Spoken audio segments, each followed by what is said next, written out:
اعوذ باللہ من الشیطان الرجیم بسم اللہ الرحمن الرحیم الحمد للہ رب العالمین والصلاة والسلام علی سید الانبیاء والمرسلین وعلی اہل بیتہ الطیبین الطاہرین وصحبہ المنتجبین۔ گزشتہ روز ہم نے سورۃ الانفال آیت نمبر 52 تک تمام کیا تھا۔ قرآن مجید کا 10واں جز ہے۔ آج انشاءاللہ ہم سورۃ الانفال کی آیت نمبر 53 سے 69 تک پہلے تلاوت کریں گے اور اس کے بعد ترجمہ اور مختصر وضاحت آپ کی خدمت میں عرض کریں گے۔ صلوات پڑھیں محمد و آل محمد۔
سورۃ الانفال کی آیت نمبر 53 سے ہم آج کا درس شروع کریں گے۔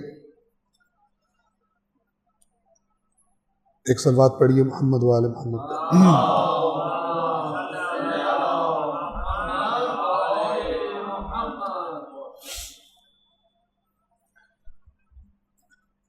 آیت نمبر 53 کو شروع کرنے سے پہلے ہم پچھلی 3 آیتیں یعنی آیت نمبر 50، 51 اور 52 کا ترجمہ تکرار کریں گے، ریپیٹ کریں گے تاکہ جو بات ہو رہی تھی وہ ذہنوں میں تازہ ہو جائے۔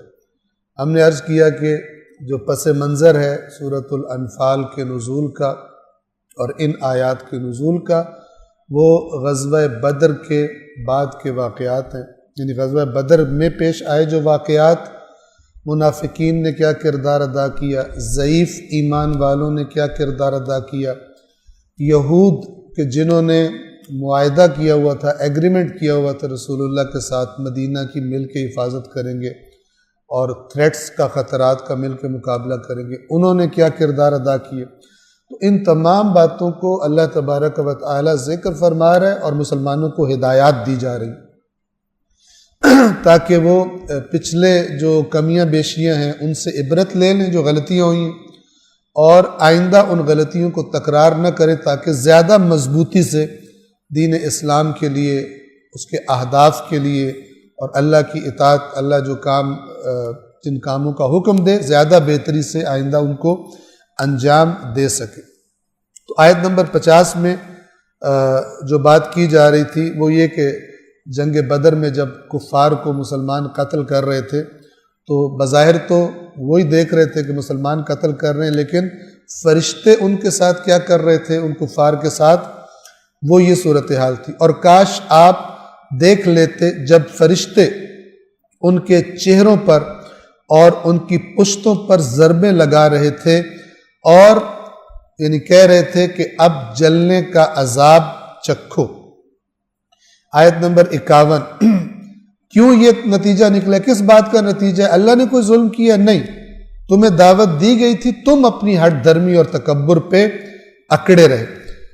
یہ عذاب تمہارے اپنے ہاتھوں آگے بھیجے ہوئے کا نتیجہ ہے، یعنی اپنے تمہارے عمل کا نتیجہ ہے، اور یہ کہ اللہ بندوں پر ظلم کرنے والا نہیں ہے۔ 52، اس آیت میں اللہ نے یہ فرمایا تھا کہ جو تمہارے ساتھ ہو رہا ہے غلط روش کا انجام تم سے پہلے بھی جو متکبر تھے فرعون جیسے اور دیگر قومیں، ان کے ساتھ بھی یہی ہوا۔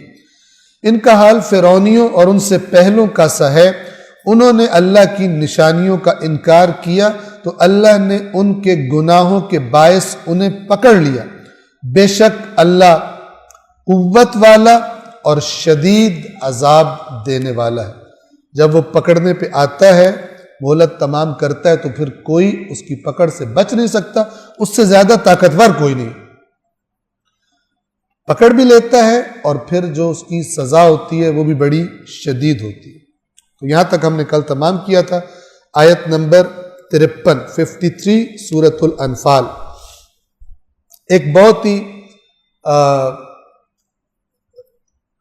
اہم اللہ کی سنت اس آیت میں بیان ہو رہی ہے، اور یہ بڑی قرآن مجید کی، میں عرض کیا کرتا ہوں کہ قرآن مجید کی آیات بڑی غور اور فکر طلب ہے، تدبر طلب ہے،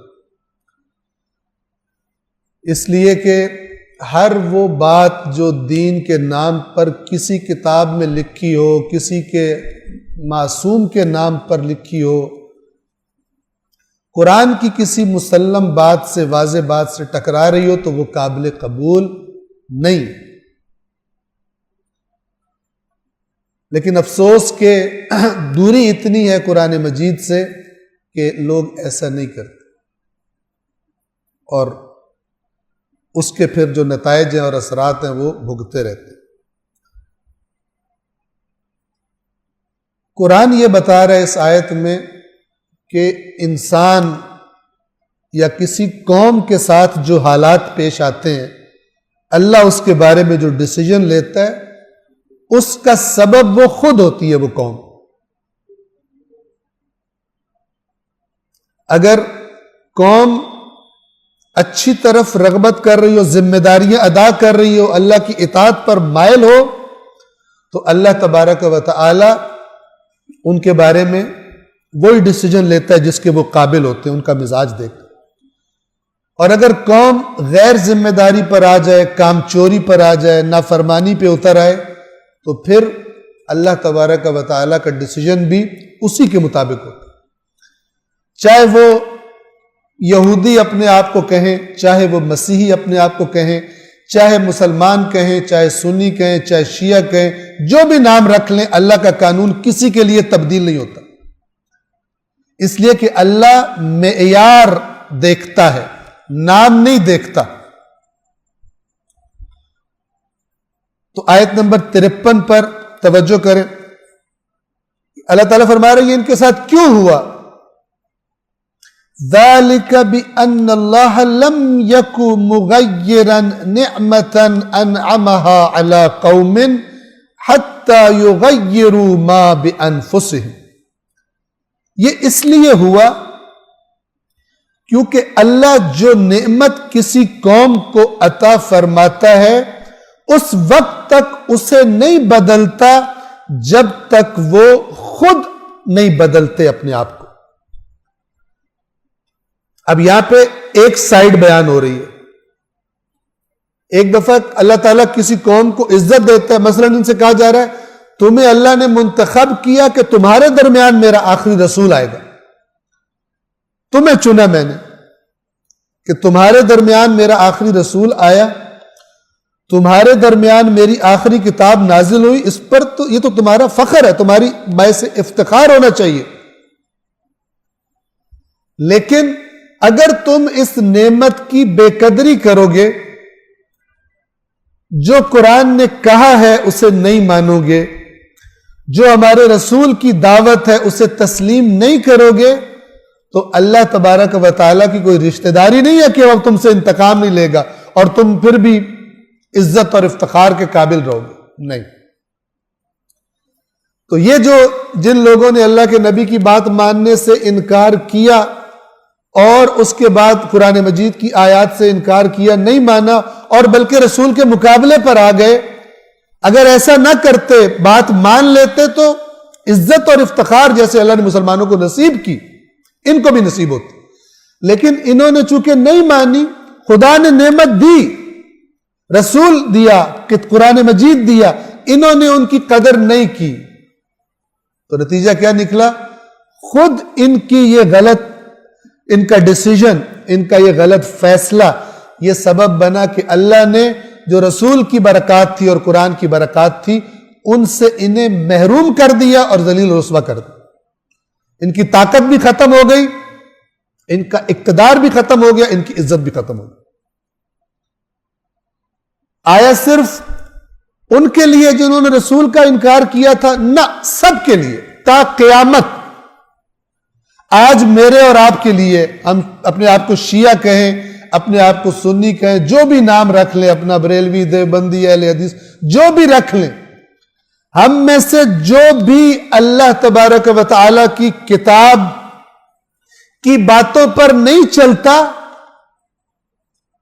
تو پھر جب اس نے اللہ کی بات نہ ماننے کا یا لاپرواہی کا ٹھان لیا ہے، تو اللہ کا فیصلہ بھی اس کے بارے میں وہی ہوگا جو غافلوں اور لاپرواہوں کے بارے میں ہوتا ہے. جس نے جان بوجھ کر اللہ کی نافرمانی کا راستہ چنا ہے، اس کے لیے اللہ کا فیصلہ بھی وہی ہوگا. جو اللہ تکلف نہیں کرتا. ایک قوم کے بارے میں خدا نے بتایا، قرآن نے کہا کہ اے بنی اسرائیل یاد کرو میری نعمت جو میں نے تمہیں دی تھی اور میں نے تمہیں عالمین پر فضیلت دی تھی. یہ مقام عالمین پر فضیلت، کیونکہ تمہارے درمیان موسیٰ تھے، تمہاری قوم پر تورات نازل ہو رہی تھی، تمہارے نبی پر، تمہارے درمیان. لیکن جب تم نے اس تورات کے احکام کو روند ڈالا، جب تم نے حضرت موسیٰ کے لائے ہوئے دین میں تحریف کر دی اور تم کرپٹ ہو گئے، بے ایمان ہو گئے، کہتے تھے مانتے ہیں موسیٰ کو اور تورات کو، لیکن تمہاری زندگیاں اور اعمال اس کی گواہی نہیں دیتے تھے، تو پھر اللہ نے کیا فرمایا؟ اسی قوم جس کو فرما رہا ہے عالمین پر فضیلت دی، فرمایا ضربت علیہم الذلۃ والمسکن، ان پر دے ماری گئی ذلت اور ناداری. یہ اللہ کا قانون. اللہ نے تو اچھی نعمت دی تھی، تمہیں نہیں راس آئی، تمہیں نہیں اس کی قدر شناس ہوئے، تو پھر اللہ کا فیصلہ بھی سن لو. اور کوئی یہی صورتحال آج مسلمانوں کے ساتھ بھی ہو رہی. آپ قرآن کی آیات کے آئینے میں جس عزت اور اقتدار کا قرآن مومنوں سے وعدہ کرتا ہے اس کو دیکھیں، اور آج بالعموم مسلمانوں کی امت مسلمہ کی حالت دیکھیں. اتنے زیادہ مسلمان ہیں. کشمیر کے مظلوموں کی حالت دیکھیں، فلسطین کے مظلوموں کی حالت دیکھیں، یمن میں مظلوموں، دیگر جگہوں پر دیکھیں. کیا یہ جو مجموعی طور پہ حالت ہے کیوں ہے؟ اللہ کے اسی قانون کے مطابق. خدا نے تو جب رسول کی اطاعت ہوئی، جب قرآن کی اطاعت ہوئی، چند سالوں میں ایک انتہائی کمزور اور پسماندہ اور جہالت میں ڈوبی ہوئی غرق قوم ایک دنیا کی بہترین قوم، ایک صاحب اقتدار ترین قوم بن کر ابھری. لیکن جب ٹریک سے اتری تو آہستہ آہستہ آہستہ آہستہ پھر اترنے کا، زوال کا پروسیس شروع ہوا. اور آج دیکھیں کہ ہماری صورتحال کیسی ہے. اگر کوئی یہ سمجھے کہ میں اپنی جو دین اسلام کی قرآن کی تعلیمات ہیں ان کو نہ دیکھوں کہ خدا مجھ سے تقاضا کیا کر رہا ہے اور دعاؤں پہ کام چلاؤں. میرے اندر اتنی سینس نہ ہو. میری دینی تربیت کرنے والوں نے میری تربیت ہی یہ نہ کی ہو کہ مجھے اللہ کی کتاب سے پڑھنا ہے, دیکھنا ہے کہ اللہ کے دین کا مجھ سے تقاضا کیا ہے. اس کی بجائے میں ادھر سے سنوں, ادھر سے سنوں, کتابات سنوں, میں شاعریاں سنوں, فلان سنوں اور قرآن نہ سنوں, تو مجھ سے بڑا بے عقل کوئی نہیں ہے, چاہے میں جس فرقے سے بھی تعلق رکھتا ہوں. میں شیعہ کہوں اپنے آپ کو, میں سنی کہوں, آرزوؤں سے اور نعروں سے کچھ حاصل نہیں ہوتا. جس مسلمان کو اتنی عقل نہیں ہے کہ اللہ کی اس کائنات کی بہترین کتاب سے اس کی اٹیچمنٹ نہیں ہے, وہاں سے ہدایت نہیں لیتا, کوشش نہیں کرتا, سنجیدہ نہیں ہوتا, اس سے بڑا بے عقل کوئی نہیں ہے. اور آج مسلمانوں کی اکثریت اس بے عقلی اور حماقت کا شکار ہے, اور کل حزب بما لدیہم فرحون بھی ہے. ہر ٹکڑا, ہر فرقہ, ہر جماعت جو کچھ اس نے اسلام کو اپنی دانست میں اپنے پاس رکھا ہوا ہے اس پہ خوش. اور یہ جب میں بات کرتا ہوں تو سننے والے یہ نہ سوچا کریں کہ جناب یہ مولانا صاحب ہماری بات نہیں کر رہے, دوسروں کی بات کر رہے ہیں. ہم تو جناب درس قرآن میں بیٹھے ہوئے. سب سے پہلے آپ کی بات ہے, میری بات ہے. سب سے پہلے مجھے دیکھنا ہے کہ میں اس بات کے مطابق کہاں کھڑا ہوں, قرآن کی بات کے مطابق کہاں کھڑا ہوں. بعض لوگ اپنے آپ میں پکا کر کے بیٹھے ہوتے, ہم تو ہیں ہی ٹھیک, یہ ساری باتیں دوسروں کے بارے میں کہیں گے. یہودی بہت گندے تھے, مکہ والے بہت گندے تھے, جبکہ صفات دیکھی جائیں تو وہی پائی جائیں گی. ایسا اس لیے ہوا کہ اللہ جو نعمت کسی قوم کو عنایت فرماتا ہے اس وقت تک اسے نہیں بدلتا جب تک وہ خود اسے نہ بدلے. اور برعکس بھی اسی طرح, اگر قوم نے غیر ذمہ داری کی اور پستی کا شکار ہو گئی, اللہ نے ذلیل و رسوا کر دیا, اب دعائیں مانگ رہے ہیں, یا اللہ یہ کر دے, یہ کر دے, یا اللہ مسلمانوں پہ رحم فرما, یا اللہ رحمتیں ہیں تیری اغیار کے کاشانوں پر, برف گرتی ہے تو بیچارے مسلمانوں پر. دعائیں مانگ رہے, یا اللہ ہم تیرے نام لینے والے, ہم تو دوسروں پہ اتنا دنیا میں کرم کر رہے, یہ کر رہے. فضول ہے یہ. قرآن نے بتایا یہ فضول ہے دعائیں. کب تک فضول یعنی قبول نہیں ہوں گی؟ کب تک؟ جب تک دعا اس قانون کے تحت نہ مانگی جائے جو قانون قرآن نے بتایا. دعا کب اثر کرے گی؟ جب اس کے ساتھ عمل ہوگا. اگر غیر ذمہ داری اور بے عملی کی وجہ سے ذلت اور رسوائی مقدر بنی ہے, کمزوری اور پستی مقدر بنی ہے, تو پھر اس سبب کو پہلے دور کرنے کا سوچا جائے, اپنے آپ سے شروع کیا جائے. اور جب پہلے اپنی ذمہ داریوں کا احساس کیا جائے گا, پھر اللہ سے دعاؤں کی قبولیت کی توقع بھی رکھی جائے. ورنہ بنی اسرائیل ہیں, ہم نے تو کچھ نہیں کرنا, اللہ کرے. بنی اسرائیل. لہذا ضروری ہے کہ دین اسلام کو اللہ کے کلام سے سمجھا جائے. دین ہے کیا؟ دعائیں مانگی جا رہے ہیں, دعائیں مانگی, یا اللہ بھوکوں کو کپڑے پہنا, بھوکوں کو کھانا کھلا دے, یا اللہ ننگوں کو کپڑے پہنا دے, یا اللہ اسیروں کو رہائی دلوا دے. خود کچھ نہیں کر رہا, مذاق ہے یہ. اور بار بار وہ مولا علی علیہ السلام کا فرمان ذہن میں آتا ہے, بغیر عمل کے, یہ ساری آیات جو آگے آ رہی ہیں یہ اس فرمان کو یاد رکھیے, بغیر عمل کے دعا مانگنے والا ایسا ہے جیسے بغیر کمان کے تیر چلانے والا. یہ مثال دی ہے, اس کا تیر نہیں جائے گا نشانے پر, اس کی رینج ہی کوئی نہیں, گر پڑے گا نیچے. دعا بھی نہیں جائے گی اللہ کے پاس, یعنی قبولیت کے مقام پہ نہیں پہنچے گی, خراب ہو جائے گی. جو غیر ذمہ دار کام چور, جو خود کچھ نہیں کرنا چاہتا اور وہ کہہ رہے کہ اللہ دعاؤں پہ کام چلا.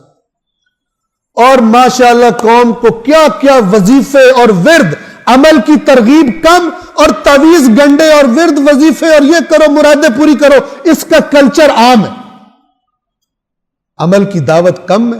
ذمہ دار آپ دیکھ لیں, آپ تقاریر سنیں, آپ مارکیٹ دیکھیں, کن چیزوں کی زیادہ ہے آج؟ عمل کی طرف دعوت کی, خرافات سے دور ہونے کی, ذمہ دار بننے کی, یا ورد وظیفوں کی اور منتوں مرادوں کی؟ یہ چل رہا ہے. اور وہ منتے مرادے بھی کیوں؟ بتانے والوں کو پتا ہے کہ یہ مینٹلی دنیا پرست لوگ ہیں، ان کو دین بھی تب اچھا لگے گا جب ان کو دنیا بتائی جائے کہ اس سے تمہیں دنیا ملے گی، اس سے تمہیں پیسے زیادہ ملیں گے، برکت ہو جائے گی، فلان ہو جائے گا۔ اور قرآن کا دین کیا ہے کہ مومن کی نگاہ صرف اللہ پر، وہ دنیا کی ہر چیز کو اس کے تناظر میں دیکھتا ہے کہ یہ چیز خدا سے قریب کرے گی یا خدا سے دور کرے گی مجھے۔ دیکھنے کا اینگل ہی پورا ڈیفرنٹ ہے، الگ مختلف۔ تو اللہ قرآن کے نور سے دیکھنے والی آنکھیں ہم سب کو عطا فرمائے۔ اللہ جو نعمت کسی قوم کو عنایت فرماتا ہے اس وقت تک اسے نہیں بدلتا جب تک وہ خود اسے نہ بدلیں، اور یہ کہ وَأَنَّ اللَّهَ سَمِيعٌ عَلِيمٌ، اور اللہ کوئی غافل نہیں ہے، اس کو پتہ نہیں ہے، وہ اچھی طرح سننے والا اور اچھی طرح علم رکھنے والا ہے۔ آیت نمبر 54، كَدَأْبِ آلِ فِرْعَوْنَ، دوبارہ تکرار، وہی روش جو آل فرعون کی تھی اور جو ان کے ساتھ انجام ہوا۔ وَالَّذِينَ مِن قَبْلِهِمْ، اور جو فرعونیوں سے پہلے قومیں تھی، کیا ہوا؟ انہوں نے کیا کیا؟ كَذَّبُوا بِآيَاتِ رَبِّهِمْ فَأَهْلَكْنَاهُمْ بِذُنُوبِهِمْ، انہوں نے بھی اپنے رب کی آیات کو جھٹلا دیا تو ہم نے ان کے گناہوں کے سبب انہیں ہلاک کر دیا، ان کے گناہوں کے سبب ان کو ہلاک کر دیا۔ وَأَغْرَقْنَا آلَ فِرْعَوْنَ، اور ہم نے فرعون کو، فرعونیوں کو غرق کر دیا۔ وَكُلٌّ كَانُوا ظَالِمِينَ، اور یہ سب کے سب جن کی بات ہو رہی ہے، فرعون اور فرعون سے پہلے اس روش کے جن کو بھی اللہ نے ہلاک کیا، یہ سب کے سب ظالم تھے۔ یہاں ظلم سے مراد خدا آیات کو جھٹلانے والے، اللہ کی نافرمانیاں کرنے والے، اللہ کی اطاعت میں نہ آنے والے۔ صلوات پڑھیں محمد والے۔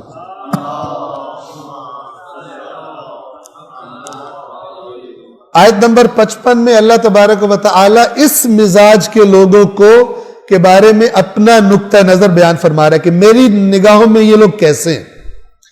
تمام جانداروں میں اللہ فرما رہا ہے کہ بدترین یہ لوگ۔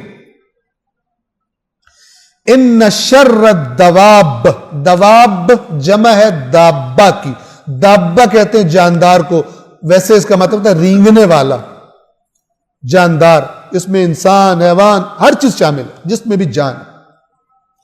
تمام جانداروں میں، تمام زمین پر چلنے پھرنے رینگنے والوں میں بدترین عند اللہ، اللہ کے پاس، تمہارے پاس ہو سکتا ہے بڑی پرسنالٹی ہو، لیکن اللہ کے پاس سب سے بدترین زمین پر چلنے والوں میں وہ لوگ ہیں الذین کفروا، جنہوں نے کفر اختیار کیا۔ اب یہ توجہ کر لیں، ہم بار بار آپ سے کہتے رہتے ہیں قرآن مجید کا کفر مختلف ہے اس کفر کے تصور سے جو عام عوام کے ذہن میں ہے۔ ہم کفر سے ہر غیر مسلم کو مراد لیتے ہیں، قرآن یہ مراد نہیں لیتا۔ قرآن اسے کافر کہتا ہے جو جان بوجھ کے اللہ کی بات کا انکار کر دے، جس کے پاس خدا کا پیغام آئے اور وہ ماننے سے انکار کر دے۔ ٹھیک ہے، یہ دو قسم کا ہوتا ہے۔ ایک بندہ، ایک کو کہتے ہیں کفر اعتقادی اور ایک ہے کفر عملی۔ کیا فرق ہے؟ اعتقاد کا کفر کیا ہوتا ہے؟ کوئی کہے میں اللہ کو نہیں مانتا، میں رسول کو نہیں مانتا، میں قرآن کو نہیں مانتا، میں نماز کو نہیں مانتا، ٹھیک ہے، میں قیامت کو نہیں مانتا، اعتقاداً۔ یہ عام طور پر مسلمانوں میں نہیں ہوتا، چونکہ یہ جو کرے وہ دین سے خارج ہو جاتا ہے، ضروریات دین میں سے کسی کا انکار کرتا۔ جو خطرناک ہے وہ ہے کفر عملی، کہ کہتا ہے میں خدا کو مانتا ہوں لیکن اللہ کی بات نہیں مانتا، کہتا ہے میں رسول کو مانتا ہوں جبکہ اللہ کی بات نہیں مانتا۔ حالانکہ اللہ نے کیا فرمایا کہ قل اطیعوا اللہ والرسول، اے رسول ان سے کہہ دیجئے اللہ اور رسول کی اطاعت کرو۔ فَإِن تَوَلَّوْا فَإِنَّ اللَّهَ لَا يُحِبُّ الْكَافِرِينَ، اگر یہ پھر جائیں تو اللہ کو کافر پسند نہیں ہے۔ اطاعت نہ کرنے والے کو قرآن کافر کہتا ہے، یہ عملی کافر ہے، عملی طور پر کفر کرتا ہے، جان بوجھ کے بات نہیں مانتا۔ آپ کسی باپ سے سوال کریں اس بچے کے بارے میں جو ابا ابا کے نعرے بہت مارتا ہو، میرے ابا بہت اچھے ہیں، لیکن ابا کی بات نہ مانتا ہو، آپ باپ سے پوچھیں گے آپ کو بتائے گا یہ بچہ کیسا ہے، اگر اپنے دل کی بات کرے۔ جو بات نہ مانتا ہو، اپنی موجیں مستیاں کرتا ہو، ویسے کہتا ہو ابا بڑے اچھے ہیں، اور جب پیسے ختم ہو جائے گا یا ابا مجھے پیسے دے، جب پھنس جائے کہیں یا اللہ میرا کام کر دے، اور جب نہ پھنسا ہو تو اللہ یاد ہی کوئی نہیں. اس قسم کے لوگ، تو یہ کامن سینس کی باتیں ہیں، بڑی سمپل عقل کے استعمال سے یہ باتیں سمجھ آتی ہیں، مگر یہ کہ جب ڈھکوسلوں پہ انسان کو لگا دیا جائے تو پھر وہ اصل چیز کو چھوڑ کر دوسری چیزوں پر لگ جاتا ہے اور راغب ہو جاتا ہے. تو قرآن کیا فرما رہا ہے؟ یقیناً، ایک صلوات پڑھیے محمد والے،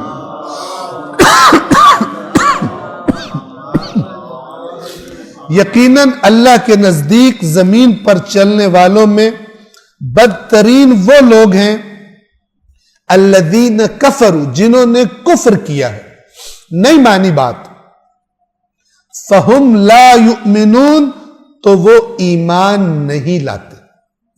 یعنی وہ ڈٹ گئے ہیں کفر اختیار کر کے، نہ مانوں میں، نہ مانوں میں، نہ مانوں، اس پہ ڈٹ گئے ہیں. فہم لا یؤمنون، تو نتیجہ کیا ہے؟ پس وہ ایمان نہیں لائیں گے. جو اس طرح ضد پہ آ گیا ہے، زمین پر تمام جانداروں میں اللہ کی نگاہ میں بدترین مخلوق وہ شخص ضدی، اکڑا ہوا. آیت نمبر 56، الذین عاہدت منہم، وہ لوگ جن سے آپ نے عہد لیا. اب یہاں پہ ایک اور گروپ شامل ہو رہا ہے بیچ میں. آپ دیکھیں، نافرمان ان دی اینڈ چاہے ان کا نام جو بھی ہو ایک ہی گروپ بن جاتا. ابھی تک بات ان کی ہو رہی تھی کہ جنہوں نے جنگ کی رسول اللہ سے، منافقین کی بات ہو رہی تھی. اب یہاں پر مدینہ کے یہودیوں کو شامل کیا جا رہا ہے، جن کے ساتھ اللہ کے رسول کے معاہدے تھے، ایگریمنٹ تھے، مدینہ کا دفاع مل کے کریں گے.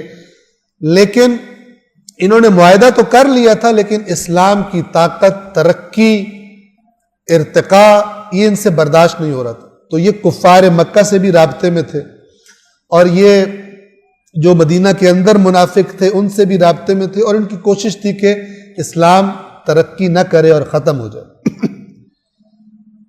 انہوں نے کئی بار اپنے معاہدوں کو توڑا، اور توڑا بھی ایسا کہ اگر کامیاب ہو جاتے تو بہت ہی بدترین نتائج نکلتے مسلمانوں کے بارے میں، قتل و غارت ہو جاتی ان کی.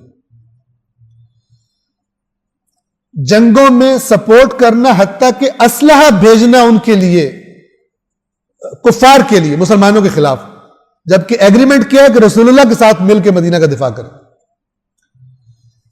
انہوں نے ایگریمنٹ توڑا، اللہ کے نبی کو پتہ چل گیا، اللہ کے نبی نے ان سے بات کی، انہوں نے کہا سوری، ہم سے غلطی ہو. ایک دل سے سوری ہوتی ہے، ایک بے ایمان کی سوری ہوتی ہے، جس کا گناہ چھوڑنے کا ارادہ کوئی نہیں ہوتا. یہ بے ایمانوں والی سوری کی، ہم سے غلطی ہوگی. یہ غلطی کیوں کی؟ تاکہ بچ جائیں، ہمارے خلاف ایکشن نہ لیا جائے. اللہ کے نبی نے کہا ٹھیک ہے. اس کے بعد پھر سازشیں یہاں تک کہ جنگ خندق میں انہوں نے، یہ کفار کے ساتھ ملے ہوئے تھے، اور انہوں نے کہا تھا ہم اندر سے راستہ کھول دیں گے، خندق کراس کرنے کی تمہیں جگہ بتا دیں گے، تم اندر آ جانا، ہم بھی تمہارے ساتھ، باہر سے تم حملہ کرو، مسلمانوں کا کام تمام کر دیں. اللہ کے نبی کو اطلاع ہو گئی، اور پھر وہ بہرحال واقعہ ہے کہ کوئی ایک ایسا شخص تھا جو اوپر سے ان کا بنا ہوا تھا لیکن اصل میں مومن تھا، رسول اللہ کا ساتھی تھا. تو اس نے کہا، یا اللہ کے نبی نے، اس نے کہا میرے ابھی ذہن میں نہیں ہے، کہ ان کا آپس میں اعتماد خراب کر دو، دونوں کا، یہودیوں کا اور وہ احزاب والوں کا. تو جو انہوں نے پلان کیا ہوا تھا کہ ہم تمہیں اندر آنے دیں گے، یہ باہر گیا اور اس نے کفار سے کہا کہ یہودی ملے ہوئے ہیں رسول اللہ کے ساتھ، اور تم جیسے ہی خندق کراس کرو گے تمہیں ماریں گے پکڑ کر سارے. تو وہ آئے نہیں، ڈر کے مارے، اور ادھر سے یہ ویٹ کرتے رہے. وہ اپنے پلان میں کامیاب بالآخر یہ نہ ہو سکے. تو یہ ان کی خیانتوں کی وجہ سے اللہ تبارک و تعالی ان کو بھی کفار میں شامل کر رہا ہے، حالانکہ یہ اہل کتاب. اوپر کیا کہا تھا آیت نمبر 55 میں؟ الذین کفروا، بدترین لوگ وہ ہیں جو کفر اختیار کیا. اور پھر اگلی آیت میں 56 میں بھی الذین، یہ بھی شامل ہے اسی میں، وہ لوگ کہ جنہوں نے آہدت منہم، جن سے آپ نے عہد لیا تھا. آہدت وہی جسے ہم معاہدہ کہتے ہیں. ویسے جو اصل لفظ ہوتا ہے عربی میں معاہدہ ہوتا ہے، ہے پر اس کی زبر ہے. ہم اردو میں عام طور پر معاہدہ کہتے ہیں، مقابلہ کہتے ہیں اور زیر لے کر آتے ہیں، لیکن وہاں زبر ہوتا ہے. بہرحال جن سے آپ نے عہد لیا، ثم ينقضون عہدهم فی کل مرہ، پھر وہ اپنے عہد کو ہر بار توڑ دیتے. جب بھی کوئی موقع آتا ہے یہ عہد کو توڑ دیتے. جب تک کوئی سخت حالات نہیں ہوتے یہ کہتے ہیں ہمارا ایگریمنٹ ہے.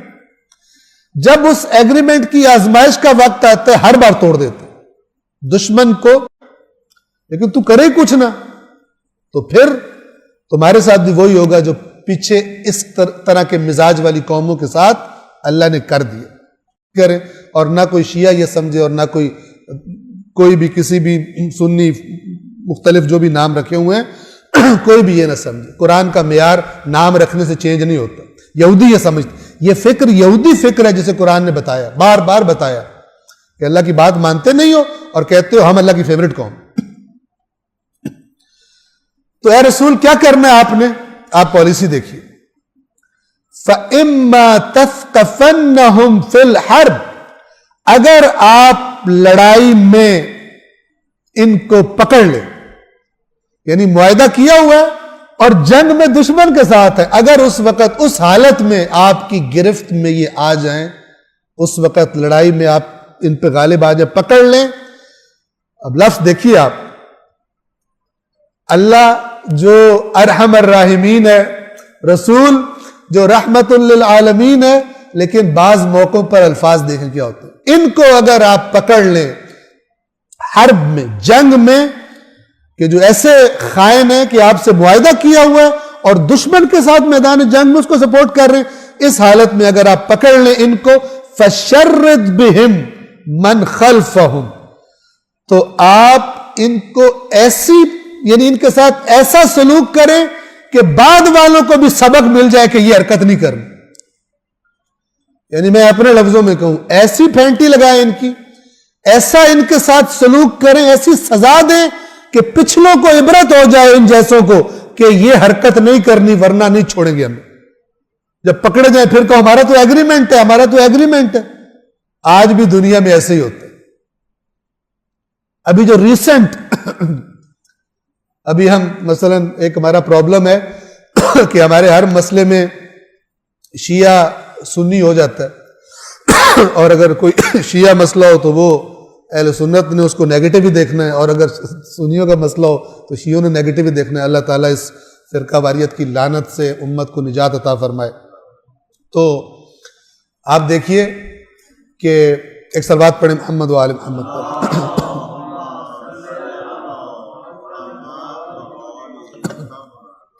ایک ایگریمنٹ ہوا ایران اور ویسٹ کے درمیان، ٹھیک ہے، وہ جو طاقتور ممالک ہیں ان کے در ایگریمنٹ ہوا کہ ایران جو اس کا نیوکلیئر پروگرام ہے اس کو کیسے آگے لے کے چلے گا اور کیا لیمٹس ہوں گی اور کیا اس کو کیا بینیفٹس دیے جائیں گے.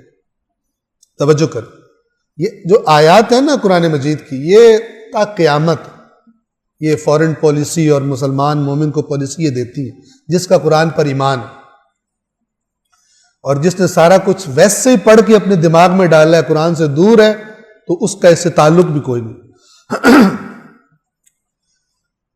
تو اب کیا ہوا کہ ایران اپنی کمٹمنٹس پوری کر رہا ہے. یہ ایران نہیں ہے، کل پاکستان ہو سکتا ہے، کوئی بھی ہو سکتا ہے، کیونکہ بدماش کے ساتھ بات کرنے کا ایک طریقہ ہوتا ہے ورنہ اس کی بدماشی بڑھتی جاتی ہے. تو ایران کمٹمنٹس پوری کر رہا ہے، وہ جو نیوکلیئر اس کی ایجنسی ہے یونائٹڈ نیشنز کی، وہ کہہ رہی ہے ایران کمٹمنٹس پوری کر رہا ہے. اچانک امریکہ کا جو بدماش ایک صدر ہے ڈونلڈ ٹرمپ، ٹھیک ہے، جو بھی گیا، تو وہ کہتا ہے میں چھوڑ رہا ہوں اس کو، کیونکہ اس کو اپنے کچھ جہاں سے پیسے لینے ہیں بعض لوگوں سے اور اپنے اس کے ذہن میں جو چیزیں ہیں اس نے معاہدہ توڑ دیا. اب اس نے معاہدہ توڑ دیا، اس نے پابندیاں لگا دی، جو بینیفٹس ہیں وہ نہیں مل رہے ایران کو، ٹھیک ہے.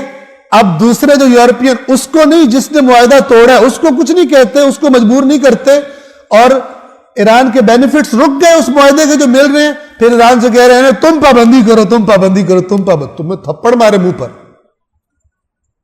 کہ تم اپنی بدماشی سے باز نہ ہو اور ہم پابندی کریں. تم ہمیں کہو لیٹ جاؤ، ہم نے تمہیں جوتے مارنے، ہمارا دل کر رہا ہے، اور ہم کہ ہمیں نہیں لیٹے تم کو، تمہارا ایگریمنٹ ہے، تم جوتے کھانے ہم سے. یہ بدماش آج دنیا کے بدماش ہر زمانے کے بدماش یوں ہی کرتے ہیں. اور اس بدماشی کے اثر سے نکلنے کی قیمت کیا ہوتی ہے کہ پھر انسان کو آزمائش دینی پڑتی ہے، قوم کو آزمائش دینی پڑتی ہے، برداشت کرنا پڑتا ہے، سختیاں برداشت کرنی پڑتی ہیں. اور اگر وہ اس امتحان سے گزر جائے اللہ کے فضل و کرم سے تو خداوند عالم اس کے لیے عزت اور افتخار لکھ دیتا ہے. لیکن اگر پالیسی بنا لے تلوے چاٹنے تو پھر اللہ کہتا ہے تم نے خود یہ پسند کیا ہے نا، تو پھر تلوے ہی چاٹو، پھر اور غلامی در غلامی کی زنجیروں میں جکڑے جاتے رہو. تو یہاں پہ کہا جا رہا ہے کہ پھر یہ کہیں ہمارا معاہدہ، پھر معاہدہ نہیں ہے. معاہدہ تھا تو کیوں دشمن کو سپورٹ کیا ہے؟ اب اس حالت جنگ میں اگر یہ آپ کے ہاتھ آ جائیں تو ان کے ذریعے بعد میں آنے والوں کو بھی، جو بعد میں آنے والے یہی کام کرنے والے، ان کو بھی آپ بھگائیں. لعلہم یذکرون، شاید انہیں اس طرح سے بات سمجھ میں آ جائے کہ ہم جب معاہدہ کرتے ہیں تو پکا کرتے ہیں، لیکن جب کوئی خیانت کرتا ہے تو پھر ہم اس کے ساتھ وہی سلوک کرتے ہیں. پھر ہم چکر میں نہیں آتے کہ ہمارا تو آپ کا معاہدہ تھا. معاہدہ تب ہے جب تم بھی پوری پاسداری کرو. آیت نمبر 58، وَإِمَّا تَخَافَنَّ مِنْ قَوْمٍ خِيَانَةً فَانْبِذْ إِلَيْهِمْ عَلَى سَوَاءٍ. اور اگر آپ کو خوف ہو کسی قوم سے خیانت کا، یعنی آپ کا ایگریمنٹ ہے لیکن آپ دیکھ رہے ہیں، حالات سے دیکھ رہے ہیں کہ یہ لوگ پشت میں چھرا ماریں گے، تو پھر آپ کیا کریں؟ فَانْبِذْ إِلَيْهِمْ عَلَى سَوَاءٍ. تو آپ اس عہد کو، ایگریمنٹ کو اوپنلی ان کی طرف پھینک دیں، ہمارا عہد ختم ہے تمہارے ساتھ. یعنی آپ خیانت نہ کریں کہ ایگریمنٹ ہے اور پھر آپ کوئی بات کریں. وہ ایکشن لینے کا کہا گیا تھا میدان جنگ میں اگر پکڑ لو ان کو کہ دشمن کی طرف سے آئے تو وہاں تو پکڑنا ہے. اگر معاہدہ تھا تو پھر تم نے، لیکن اگر ابھی انہوں نے کیا کچھ نہیں ہے لیکن آپ حالات سے دیکھ رہے ہیں، آپ کے پاس انٹیلیجنس رپورٹس ہیں کہ انہوں نے یہ تو بے ایمانی پوری پلان کر رہے ہیں، تو پھر آپ ان سے کہیں کہ بھائی ایگریمنٹ تمہارے ساتھ ہمارا ختم، آ جاؤ میدان. فَانْبِذْ إِلَيْهِمْ عَلَى سَوَاءٍ. تو ان کا عہد اسی طرح مسترد کر دیں جس طرح انہوں نے کیا ہے. یعنی جب آپ کو کنفرم ہو جائے کہ یہ ایکچولی یہ تو عہد کے پابند ہی نہیں ہے، اب خیانت کا سوچ رہے ہیں، تو پھر یہ نہیں ہے کہ آپ کو پتہ بھی چل جائے تو خیانت کروا کے، نقصان کروا کے پھر عہد مکر. پھر آپ ان سے کہیں ہمارا تمہارا عہد نہیں ہے. ان اللہ لا يحب الخائنین، بے شک اللہ خیانت کرنے والوں کو پسند نہیں کرتا. وہ جو ایگریمنٹ کر کے خیانت کا سوچ رہے ہیں وہ بھی، اور یہ بھی کہ آپ ایگریمنٹ نہ توڑیں، ایگریمنٹ برقرار ہے اور پھر آپ کوئی ایکشن اس ایگریمنٹ کے خلاف کر دیں، اللہ تعالیٰ اس کو بھی پسند نہیں فرماتا. صلوات پڑھیں محمد وآلہ. اور آیت نمبر 59 میں اب اللہ تعالیٰ ان کو کہہ رہا ہے، یہودیوں کو، کہ تم یہ معاہدہ کر کے، ایکسکیوز کر کے اگر تمہیں چھوڑ بھی دیا جائے، ہمارا رسول تمہاری ایکسکیوز قبول کر لے تو اللہ سے بچ کے نکل جاؤ گے، یہ چکر بازیوں سے، خدا کے عذاب سے بھی بچ جاؤ گے؟ نہیں. وَلَا يَحْسَبَنَّ الَّذِينَ كَفَرُوا سَبَقُوا، اور ہرگز خیال نہ کریں، گمان نہ کریں وہ لوگ جنہوں نے کفر اختیار کیا ہے کہ وہ اللہ سے آگے نکل جائیں گے، اللہ پیچھے رہ جائے گا، ان کو پکڑ نہیں سکے گا. جو بہت زیادہ چلاک ہوتے ہیں نا، وہ سمجھتے ہیں ہم سب کو چکر دے دیتے، تو وہ نہ سمجھیں کہ اللہ سے بھی آگے نکل جائیں گے چکر بازیوں میں. انہم لا یعجزون، یقیناً وہ عاجز نہیں کر سکتے، اللہ کو عاجز نہیں کر سکتے کہ اللہ کی دسترس سے نکل جائے، اللہ کی طاقت نہ چل سکے ان پر، نہیں کر سکتے. لہذا گمان بھی نہ کرو. ادھر سے مسلمانوں کو ہدایت کر کے ادھر سے کفار کو بھی کہا جا رہا ہے کہ تم یہ نہ سمجھنا کہ تم اللہ سے بچ جاؤ. اب یہ آیت جو ہے یہ وہ چیز ہے کہ جو پکار کے کہہ رہی ہے کہ آج جو مسلمان مثلا اسرائیل سے مار کھا رہے ہیں مثال کے طور پر، یا امریکہ سے، یا اس طرح دوسرے ترقی یافتہ اسلحے کے میدان میں جنہوں نے ترقی کر لی، اور ان کی طاقت کی وجہ سے ان کی بات ماننے پر آج مسلمان حکمران، سو کالڈ مسلمان حکمران مجبور ہیں، ٹھیک ہے، اور اپنی قوموں کو بھی اسی طرح ڈائریکٹ یا انڈائریکٹ انہی کی غلامی کا درس دیتے ہیں، ٹھیک ہے. تو وہ اس آیت کی نافرمانی اور اس اللہ کے حکم کو آپ نہ مانیں اور سمجھے کہ ساری امت بیٹھ کے دعاؤں سے کام چلا لے گی، نو. یہ ان کو حکم دیا جا رہا ہے جن کے درمیان خود اللہ کا آخری نبی موجود ہے. سب سے زیادہ پاورفل دعاؤں والی ہستیاں وہاں موجود ہیں. جب ان کو اللہ کہہ رہے یہ کرو تو باقی تو کسی کھیت کی مولی نہیں ہے، کوئی پیر ہو یا کوئی پیران پیر ہو یا کوئی پتہ نہیں مرید ہو، جو مرضی ہو. اللہ کے قانون سے ہٹ کے چلنا ذلت اور رسوائی کا باعث ہے. چاہے جتنے مرضی عوام کو ڈھکوسلے لگا لیں، چھو کرنے سے یہ ہو جائے گا اور ہو کرنے سے وہ ہو جائے گا، کچھ بھی نہیں ہوگا. دیکھ لو دنیا میں کیا ہو رہا. فرمایا اب یہ جنگ کا زمانہ ہے نا، مسلمانوں تم کیا کرو، وَأَعِدُّوا لَهُمْ مَا اسْتَطَعْتُم مِّن قُوَّةٍ، اور ان کے لیے یعنی کفار کے لیے جن سے تمہارا مقابلہ ہے، جن سے تمہیں تھریٹ ہے، ان کے لیے تم سے مَا اسْتَطَعْتُم، جتنی استطاعت ہے تمہاری، جتنی طاقت ہے تمہارے اندر، جتنے وسائل ہیں تمہارے پاس، ان کو استعمال کر کے تیار کرو. کیا؟ من قوت، طاقت. بد دعائیں نہیں، طاقت تیار کرو. یا اللہ اسرائیل کو یوں کر دے، امریکہ کو یوں کر دے، یہ کر دے، وہ کر دے. نہیں، تیار کرو. کام چور نہیں بنو، محنت کرو، ترقی کرو، ٹیکنالوجی میں آگے بڑھو، سرمایہ گزاری کرو. بد دعاؤں پہ نہ پلو، اللہ نہیں مانے گا تمہاری بد دعاؤں کو. میں عرض کروں پھر سن لیں، یہ ان سے کہا جا رہا ہے جن کے درمیان اللہ کی سب سے بزرگوار ہستی موجود ہے، رسول اللہ صلی اللہ علیہ وآلہ وسلم. اہل بیت اطہار موجود ہیں وہاں پر، صحابہ کرام موجود ہیں وہاں پر. انہیں کہہ رہے کام کرو، طاقت تیار کرو. وَمِن رِبَاطِ الْخَيْلِ، اور تیار بندے ہوئے گھوڑے، ہر وقت تیار ہو.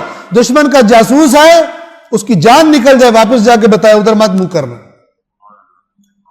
یہ نہ ہو کہ دشمن کا جاسوس آئے، پتہ چلے بد دعائیں کر رہے، چیز ہاتھ پلے کچھ بھی نہیں ہے، وہ مارے گا اوپر سے آ کر. بد دعاؤں سے اور دعاؤں سے ڈرون نہیں رکتے، نہ میزائل رکتے ہیں. اگر رکنے ہوتے تو رک گئے ہوتے. فلسطینیوں پہ ظلم رک گئے ہوتے بد دعاؤں سے، اگر رکنے ہوتے تو اور بڑھ گئے. توجہ کر رہے ہیں؟ لڑنا پڑتا ہے، میدان میں آنا پڑتا ہے. جب اللہ کے نبی کو آنا پڑتا ہے تو دوسرے کسی کی تو مجال ہی نہیں ہے وہ کہے کہ میرے پیر میں طاقت ہے، پھونک مار کے کسی کو کالا کر دے گا. یہ تحریف جیسے یہودیوں نے تحریف کی تھی حضرت موسیٰ کے خالص دین میں، آج ہم نے کر دی. لہذا دیکھ دنیا میں اللہ نے حالت نظر بھی نہیں آ رہا، حالت ساری دیکھ رہے پھر بھی ڈھکوسلوں پہ چل رہے. جب تک اپنے آپ کو بدلنے کا ارادہ نہیں کریں گے اللہ بھی نہیں بدلے گا. ایسی دعائیں اللہ نہ دعائیں سنتا ہے نہ بد دعائیں سنتا ہے. اور ان کے مقابلے کے لیے تم سے جہاں تک ہو سکے طاقت مہیا کرو. یہ رباط ربط سے باندھ دینا. رباط الخیل اس جگہ کو کہتے ہیں جہاں گھوڑوں کو تیار الرٹ باندھا ہوا ہوتا ہے، ٹھیک ہے نا. آج کے زمانے میں کہہ لیں جیسے رن وے پہ مثلا ہینگرز میں تیار کھڑے ہوں فائٹر جیٹس، میزائل بالکل ریڈی ہوں، ود ان سیکنڈز وہ ایکشن کریں جب بھی کوئی تھریٹ ہو. دشمن کی رپورٹ یہ ہو کہ بھائی تیار ہیں بالکل. دشمن کی رپورٹ یہ نہ ہو کہ جب دل کرے مارو، سوئے ہوئے ہیں. بلکہ کچھ تو ایسے ہوتے ہیں کہ دشمن ان سے کہتا ہے کہ ہم تمہیں ماریں گے، تم بھی تھوڑا سا اچھل کود کر لینا تاکہ عوام کو بیوقوف بنا سکو، لیکن اس لمٹ سے آگے نہیں آنا۔ وہ اتنے اطاعت گزار ہوتے ہیں کہ وہی کچھ کرتے ہیں۔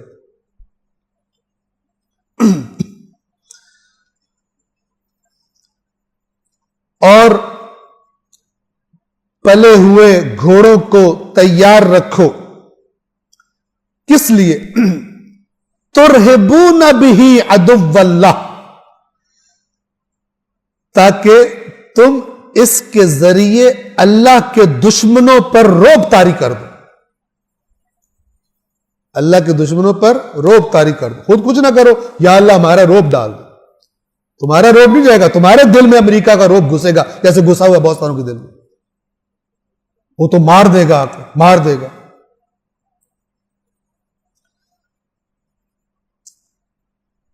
تاکہ تم اس سے اللہ کے اور اپنے عدو اللہ و عدوکم، جو اللہ کے دشمن ہیں اور تمہارے بھی دشمن ہیں، وآخرین من دونہم، اور ان کے علاوہ کچھ اور لوگ، لا تعلمونہم اللہ یعلمہم، جن کا تمہیں علم نہیں ہے، اللہ انہیں جانتا ہے، اللہ کو پتا ہے۔ تم تیاری کرو گے، ان کی بھی جان نکلی رہے گی کہ ان کے خلاف کچھ نہیں کرنا۔ کچھ تو دشمن تمہیں نظر آ رہے ہیں نا، کچھ تمہیں نظر نہیں آ رہے، اللہ کو پتا ہے۔ لیکن جب تمہاری تیاری پوری ہوگی تو تم اللہ کے دشمن، تمہارے دشمن اور وہ جو تمہیں پتا بھی نہیں ہے، سب کے سب رعب اور دبدبے کا شکار ہو جائیں گے اور جرأت نہیں کریں گے تمہارے خلاف ایکشن کرنے۔ اور آپ اللہ کے نبی کو دیکھیں، روم جو اس وقت بہت، یعنی اس وقت کی سپر پاور تھا سو کالڈ، ان کا پتہ چلا کہ وہ مدینہ پر حملے کی تیاری کر رہے ہیں۔ وہ کوئی 1,00,000 کے قریب لوگ تھے اور 650 کلومیٹر سے زیادہ فاصلہ تھا، اور رسول پاک کوئی 10,000 بندہ لے کر غالباً، اگر میں غلطی نہیں کر رہا تو وہاں پہلے پہنچ گئے، بجائے یہ کہ وہ آئیں، رسول اللہ وہاں پہنچ گئے۔ اس طرح دشمن کو ہوتا ہے کہ یہ اتنے جری ہیں، یہ اتنے شجاع ہیں، ان کو خوف ہی نہیں ہے، تب دشمن کے دل میں رعب بیٹھتا ہے، نہ کہ وظیفے کرنے سے رعب بیٹھتا ہے اور کام نہ کرے تو انسان۔ یہ جو میں بات کرتا ہوں یہ ذرا سن لیں، بعض اوقات وظیفوں کے شوقین پھر ناراض بھی ہو جاتے ہیں، تو وظیفے کریں لیکن عمل بھی کریں، اور صرف دنیا پرستی، دنیا حاصل کرنے کے وظیفے نہ کریں۔ جو اللہ نے کہا ہے نا، جو چیزیں، جو اہداف دیے ہیں، جو اللہ تعالیٰ کہتا ہے کہ اس طرف بڑھو، ادھر بھی جائیں، صرف دنیا داری کی چیزیں حاصل کرنے کے لیے دین کو ٹول نہ بنائیں، صرف دنیا کی مانگے دعائیں، کوئی وہ مسئلہ نہیں ہے، لیکن جو خدا کہتا ہے وہ بھی کریں، پوری تصویر سے چلیں، اپنی مرضی کی تصویر لے کر دین میں تحریف کا سبب نہ بنے۔ آپ جب کریں گے، آپ کے بچے آپ کو دیکھیں گے، ابا کی تو ساری عمر وظیفے کرتے گزر گئی ہے اور اماں کی بھی ساری عمر اس میں گزر گئی ہے، تو وہ بھی پھر یا تو بیزار ہو جائے گا اس دین سے، یا پھر وہ بھی وظیفہ مال بن جائے گا، پریکٹیکل مسلم نہیں بنے گا، جسے قرآن مسلمان اور مومن کہتا ہے وہ نہیں بنے گا۔ وَمَا تُنْفِقُوا مِنْ شَيْءٍ، اور اب اللہ تعالیٰ انسینٹو، کیونکہ پتہ ہے نا کہ ان کاموں کے لیے تو خرچ کرنا پڑے گا، اسلحے بنانے کے لیے فلان، تو پھر اللہ تعالیٰ فرما رہے ہیں وَمَا تُنْفِقُوا مِنْ شَيْءٍ فِي سَبِيلِ اللَّهِ يُوَفَّ إِلَيْكُمْ وَأَنْتُمْ لَا تُظْلَمُونَ، اور جو چیز تم اللہ کی راہ میں خرچ کرو گے وہ پوری پوری تمہیں واپس کی جائے گی، اللہ تمہیں ریٹرن کرے گا اسے، اور تم پر کوئی ظلم نہیں کیا جائے گا۔ اور یہ ایک آیت ہے کہ جو تمہارا ہے وہ تو پورا ملے گا، یہ بتا رہی ہے، اور جو دوسری آیات ہے وہ کہتی جو اللہ کے راستے میں خرچ کرتے ہیں اللہ ان کو کئی گنا بڑھا دیتا۔ تو اس آیت کی نافرمانی ہوتی رہے گی، جتنی مرضی دعائیں وظیفے کر لیں، کچھ بھی نہیں ہونے والا۔ جنہوں نے محنت کی ہے وہی غالب رہیں گے، جنہوں نے بنایا ہے، جنہوں نے تیاریاں کی ہیں وہی غالب رہیں گے۔ 61 وَإِن جَنَعُوا لِلسَّلْمِ فَاجْنَحْ لَهَا، اور یہ دین اسلام ہے۔ اور اے رسول اگر وہ صلح کے لیے، سلامتی کے لیے مائل ہو جائیں، کہیں کہ ہم نے جنگ نہیں کرنی، باز آ جائیں اپنی حرکتوں سے، صلح کی آفر کریں، فجنح لہا، تو آپ بھی اپنی آغوش ان کے لیے کھول دو، ایکسپٹ کریں.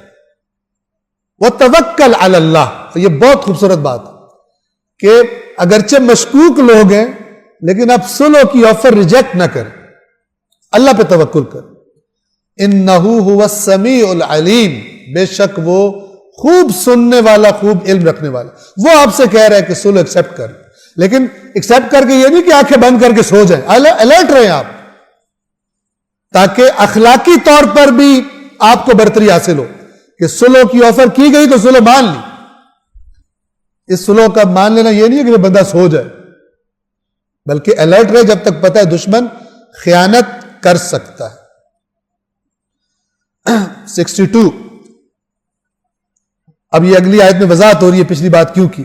وَإِن يُرِيدُوا أَن يَخْدَعُوكَ فَإِنَّ حَسْبَكَ اللَّهُ، اور اگر انہوں نے آپ کو دھوکہ دینا چاہا، صلح کا ڈرامہ کیا، دھوکہ دینا چاہا، تو پھر کیا ہوگا؟ تو یقیناً آپ کے لیے اللہ کافی ہے. یہ جس کو ایمان ہونا، اس کو اس تھپکی کے بعد کسی چیز کی ضرورت نہیں رہتی. جو مومن ہو، اللہ پر ایمان رکھتا ہو، کسی معاملے میں کہے تو یہ کام کر، اور اگر کوئی پرابلم لگ رہی ہے تو تجھے اللہ کافی ہے، پھر وہ آنکھیں بند کر کے کود جائے اس میں، حضرت ابراہیم کی طرح. ٹھیک ہے نا؟ پھر نہ دیکھے کہ آگے کتنی بڑی آگ جلی ہوئی ہے. وَإِن يُرِيدُوا، چونکہ ایکسپیکٹڈ ہے نا ایسے حالات میں کہ یہ جو بار بار معاہدے توڑتے ہیں، ٹھیک ہے، پھر یہ خرابی کر دیں گے. آپ صلح کی آفر ایکسپٹ کریں. اگر یہ لوگ آپ کو دھوکہ دینا چاہیں، فَإِنَّ حَسْبَكَ اللَّهُ، تو یقیناً آپ کے لیے اللہ کافی ہے. کون اللہ؟ هُوَ الَّذِي أَيَّدَكَ بِنَصْرِهِ وَبِالْمُؤْمِنِينَ. یہاں تک کون لے کر آیا آپ کو؟ وہی ہے.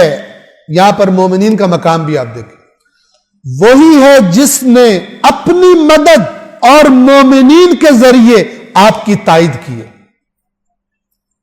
یعنی اللہ یہاں مومنوں کو اپنا لشکر کہہ رہا ہے، رسول اللہ سے کہہ رہا ہے کہ اللہ ہے نا، اللہ کی مدد اور یہ مومنین، ان کے ذریعے اللہ نے آپ کی تائید کی ہے. تو اگر یہ دھوکہ دیں گے تو اللہ موجود ہے نا، اور یہ آپ کے جو فالو کرنے والے مومن ہیں یہ بھی موجود ہیں، یہ آپ کو کافی. صلح کی آفر آپ ریجیکٹ نہ کریں. بہت خوبصورت ہے، توجہ کیجیے. هُوَ الَّذِي أَيَّدَكَ بِنَصْرِهِ وَبِالْمُؤْمِنِينَ، وہی تو ہے جس نے اپنی نصرت اور مومنوں کے ذریعے آپ کو ایدک تائید کرنا، قوت بڑھا دینا، قوت بخشنا، سپورٹ کرنا، یہ معنی ہے اس کا. انہوں نے ترجمہ کیا ہوا ہے کہ اپنی نصرت اور مومنین کے ذریعے آپ کو قوت بخشی. تو یہ قوت تو ہے آپ کے پاس. اور کیا کیا اس نے؟ 63. وَأَلَّفَ بَيْنَ قُلُوبِهِمْ، توجہ کیجیے. اور اس نے یعنی اللہ نے ان کے دلوں میں الفت پیدا کر دی. کن کے دلوں کے درمیان؟ مومنین کے. اوس اور خزرج، اللہ کے نبی صلی اللہ علیہ وآلہ وسلم کے تشریف لانے سے پہلے یہ دو قبیلے کئی خونی جنگیں لڑ چکے تھے، پکے دشمن تھے ایک دوسرے کے. اور 2 سال پہلے ایک جنگ ہوئی تھی مشہور و معروف، اس میں انہوں نے بہت ایک دوسرے کی قتل و غارت کی تھی. اور دونوں ایسے دشمن تھے کہ اوس چاہتا تھا خزرج کا کچھ باقی نہ بچے، اور خزرج ایسا تھا کہ چاہتے تھے کہ اوس کا کچھ باقی نہ بچے. اور اللہ کے رسول جب تشریف لائے، دشمنیاں ختم، بھائی بھائی بن گئے. یہ اللہ تعالیٰ فرما رہا ہے وَأَلَّفَ بَيْنَ قُلُوبِهِمْ. اتنے سخت جانی دشمن، ان کے قلوب میں اللہ نے الفت پیدا کر دی. یہ اللہ کرتا ہے، یہ ایمان سے پیدا ہوتی ہے. اور یاد رکھیے یہ جو آپس کے جھگڑے ہیں نا،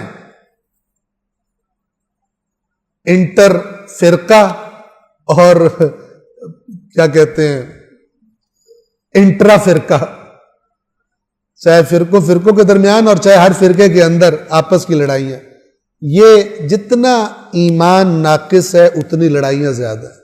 چونکہ ایمان کی ایک نشانی یہ ہے کہ ایک مومن دوسرے مومن کے ساتھ اس کو الفت ہوتی ہے، ٹھیک ہے نا، اصلاح کرتے ہیں، مل کے بیٹھ کے بات کرتے ہیں، دست و گریبان نہیں ہوتے، سمجھتے سمجھاتے ہیں، مخلص ہوتے ہیں. اگلی سورہ انفال کی آیات یہ بتائیں. تو یہ اللہ نے کیا. وہ جو آیت ہے نا وَاعْتَصِمُوا بِحَبْلِ اللَّهِ جَمِيعًا وَلَا تَفَرَّقُوا، وہ بھی یہی اسی قسم کا پس منظر ہے گزر چکی جو سورہ آل عمران میں.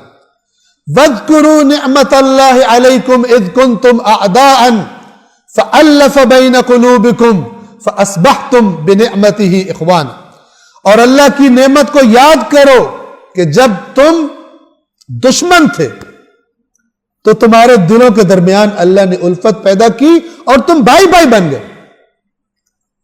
اب یہ ذرا سن لیں، یہ جو خیانتیں ہیں یہودیوں کی، ان میں سے ایک خیانت یہ تھی کہ یہ اپنے اپنے دوستوں کو اوس میں اور خزرج میں بھڑکاتے رہتے تھے، اوس والوں کو خزرج کے خلاف نکتے لگاتے رہتے تھے کہ کسی طرح یہ لڑ پڑے پھر آپس میں. پرانی یاد کراتے تھے اوس والوں، یاد ہے نا خزرج والوں نے انہوں نے کتنی خباثت کی تھی تمہارے ساتھ، اب اگر بندہ پمپ ہو جائے، شعور میں نہ اپنی اس میں جذبات میں آ جائے تو لڑ پڑے گا. اور ایسا وہ جو آیات اتری سورہ آل عمران میں، وہاں پہ ایسا ہی ہونے لگا تھا. قریب تھا کہ تلواریں کھنچ جاتی، دو طرف سے بھڑکا دیا، اور تلواریں کھینچنے والے تھے اوس اور خزرج، کہ اللہ کے نبی کو اطلاع ہوئی، اللہ کے نبی وہاں تشریف لائے اور اس جنگ کو روک دیا، لڑائی کو، اور اللہ نے وہ آیات نازل فرمائی. یہ ایمان کی وجہ سے جو الفت پیدا ہوتی ہے، اللہ اس کی طرف اشارہ فرما رہا ہے. وَأَلَّفَ بَيْنَ قُلُوبِهِمْ، یہ مومن کیوں آپ کی سپورٹ ہے؟ چونکہ یہ آپس میں ان کے دل جڑے ہوئے. لو، یہ بات غور سے سنیں، لو انفقت ما فی الارض جمیعا، اگر اے رسول جو کچھ زمین میں ہے وہ سارا کا سارا آپ خرچ کر دیتے، سارا کا سارا، یعنی دنیا کا سارا مال آپ کے پاس ہوتا اے رسول، اور آپ سارا خرچ کر دیتے ان کے دلوں کو جوڑنے کے لیے، ما الفت بین قلوبہم، تب بھی آپ ان کے دلوں میں الفت پیدا نہیں کر سکتے تھے. ولیکن اللہ الف بینہم، لیکن اللہ نے ان کے دلوں میں الفت پیدا کر دی. یعنی خدا سبب ہے، ایمان سبب ہے. اگر یہ نہ ہو تو ساری دنیا کا مال لے آؤ، جب تک مفاد ہے تب تک جڑے ہوئے ہیں، مفاد ختم بندہ ادھر. ابھی یہ ہمارا ٹاپک نہیں ہے لیکن اس کے چونکہ عکس نظر آتے رہتے ہیں.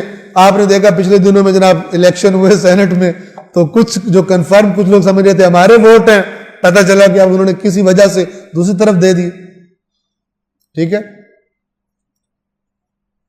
کتنے لوگ ہیں کہ جو ہوتے کسی پارٹی کے ہیں پیسے کھا کر اور کسی دوسری پارٹی کے ہو جاتے ہیں، لیکن پیسے کھا کے وہ وفادار بن جاتے ہیں نہ.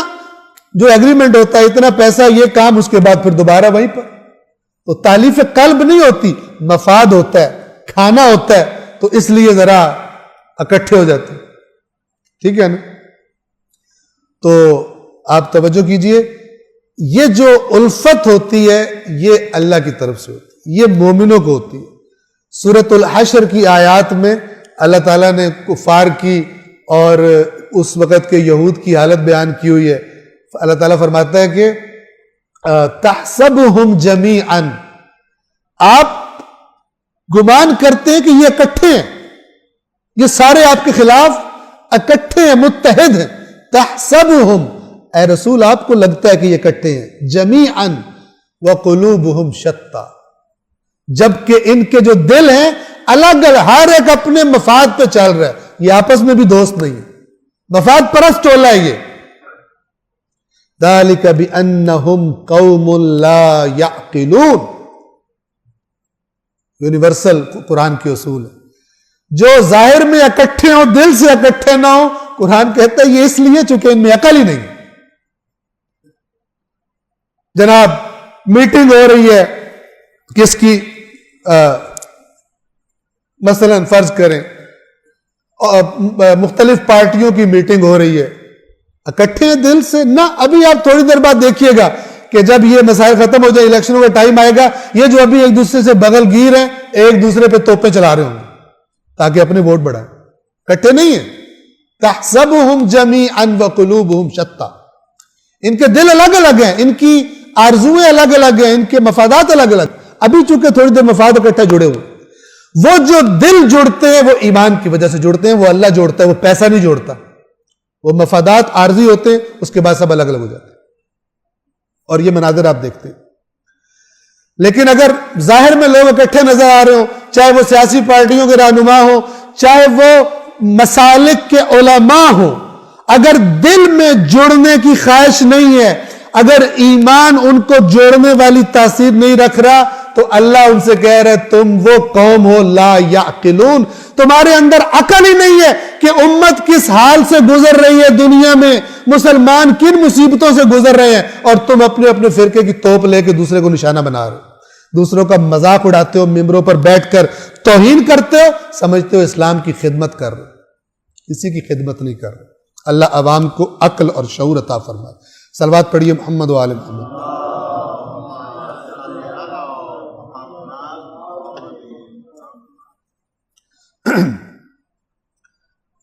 اگر آپ روح زمین کی ساری دولت خرچ کر دیتے تو بھی ان کے دلوں میں الفت پیدا نہیں کر سکتے تھے، لیکن اللہ نے ان کو جوڑ دیا ہے. انہو عزیز حکیم، وہ ہر چیز پر غالب ہے اور جو کرتا ہے حکمت سے کرتا ہے، اس کا کوئی کام حکمت سے خالی نہیں. پھر دوبارہ آیت نمبر 64، یا ایہا النبی، اے نبی، حسبک اللہ ومن اتبعک من المؤمنین، اے رسول، اے نبی، آپ کے لیے اللہ اور مومنوں میں سے جو آپ کی پیروی کرے وہ کافی ہے. یعنی آپ کہیں اور نظر ہی نہ کریں. آپ کی پاور کیا ہے؟ اللہ ہے اور آپ کے فالوورز. جو آپ کو فالو کرنے والا مومن ہے یہ کافی آپ کے.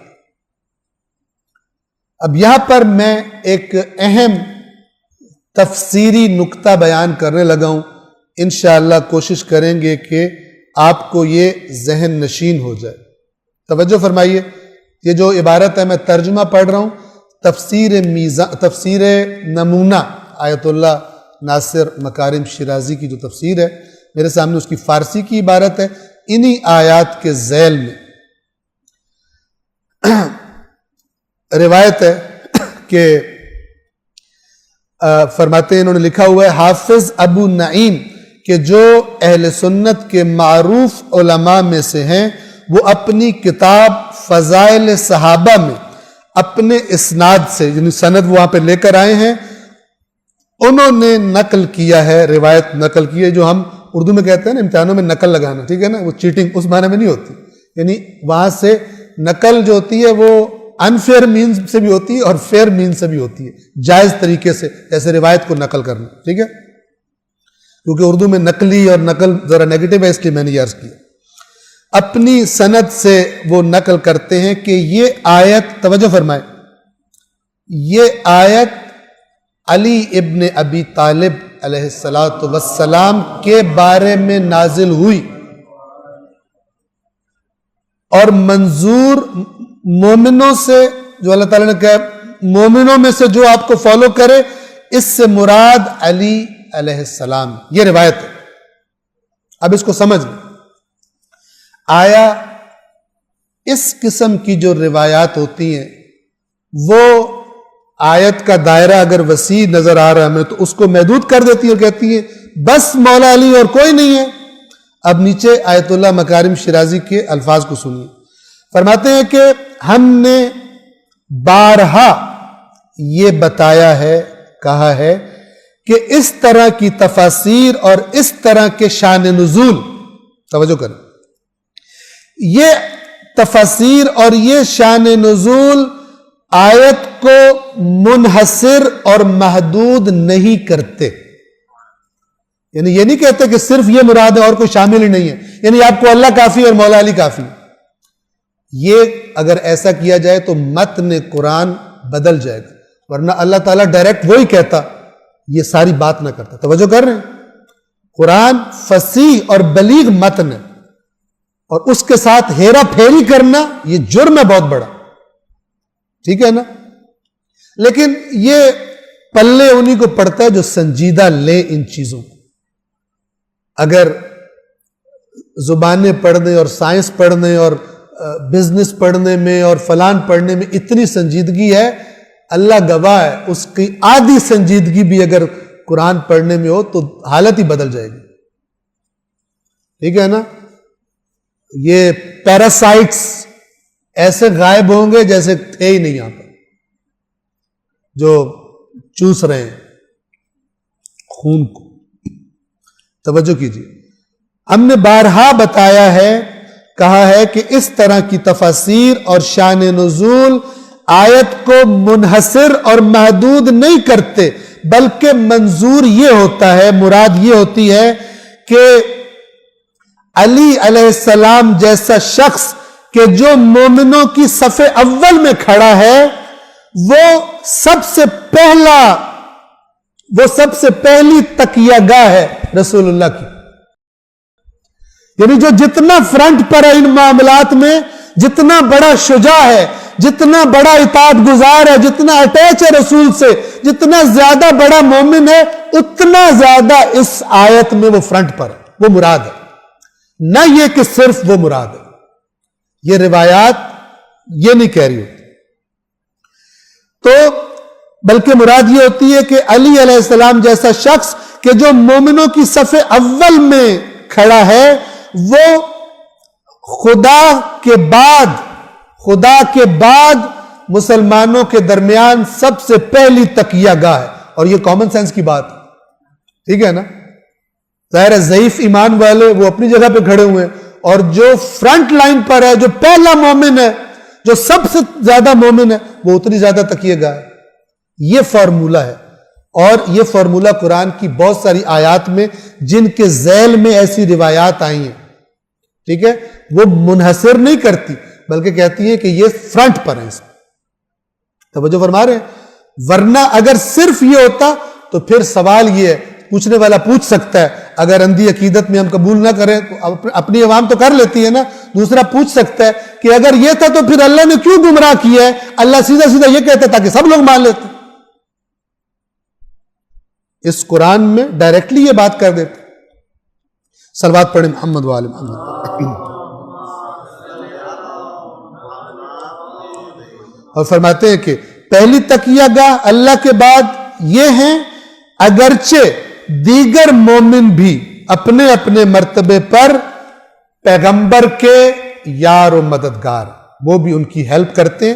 یہ آیت یہ بتانا چاہتی ہے، اس کا اصل معنی یہ ہے. پھر صلوات پڑھیں محمد و آل محمد.